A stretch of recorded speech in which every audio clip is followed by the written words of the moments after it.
Hi viewers, இன்றைக்கி நம்ம சேனலில் கிருஷ்ண ஜெயந்தி ஸ்பெஷல் ரெசிபிஸ் தான் பார்க்க போகிறோம். ரொம்ப ரிச்சாக இருக்கக்கூடிய ஒரு ஸ்வீட் பாசந்தி. வாங்க எப்படி செய்கிறதுன்னு பார்க்கலாம். முதல்ல ஒரு பேனில் 1/2 லிட்டர் பால் சேர்த்துக்கிறேன். 1/2 லிட்டர் பாலுக்கு 2 பேர் தாராளமாக சாப்பிடக்கூடிய அளவு தான் செய்ய முடியும். உங்களுக்கு எவ்வளோ தேவைப்படுதோ அதுக்கேற்ற மாதிரி அளவு வந்து கம்மியாகவோ அதிகமாகவோ சேர்த்துக்கோங்க. பால் நல்லா சுண்ட காய்ச்சிக்கணும்.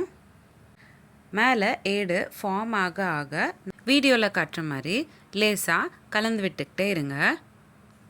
1/2 மணி நேரம் போல் நல்லா சுண்டை காய்ச்சிக்கிட்டிங்கன்னா நிறைய ஏடு சேர்ந்து வரும்.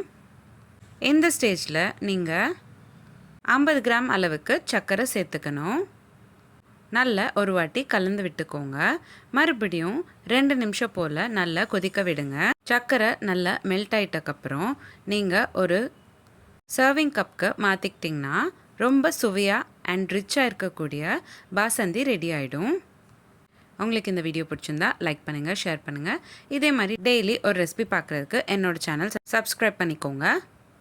நம்மளோட சேனலில் கிருஷ்ண ஜெயந்தி சீரீஸ் மட்டும் இல்லாமல் நிறைய சீரீஸ் போஸ்ட் பண்ணியிருக்கோம். Healthy pasta series, healthy breakfast ideas, kids lunch box ideas, கூட்டு சீரீஸ், குழம்பு சீரீஸ், ரசம் சீரீஸ், ஆந்திர பச்சடி சீரீஸ், தயிர் பச்சடி series, healthy starter series, healthy ice cream series, healthy milkshake ideas, healthy milk series, sadam series, no oil no boil recipes, no onion no garlic recipes, margari masam sadam recipes, chapati side dish recipes, healthy laddu series, sweet series.